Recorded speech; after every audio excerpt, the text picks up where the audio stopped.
कमर में छिप जाए।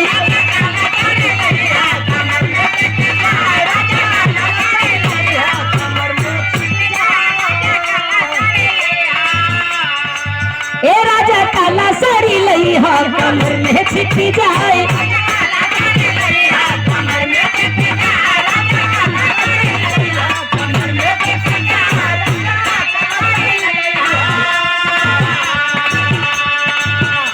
एकदम महीन होखे, एकदम महीन होखे,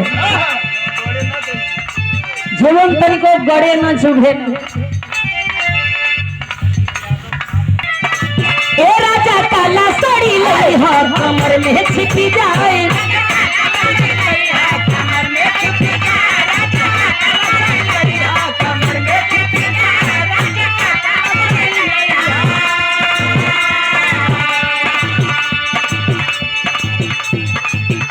कह दिया नैहर में पहरी तो हमार दुर्गत होते रहल, आज लाल पैर के पड़े।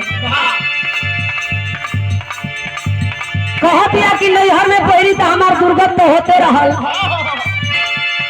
हमार भौजाई कटोर कटोर जवन करे आ इहो कम नहीं खे जवन हमार जेठान दिया कहे।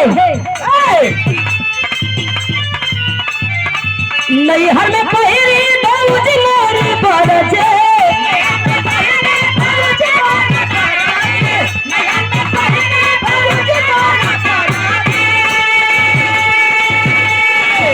नैहर में पहरी भौज मोरी बरजे।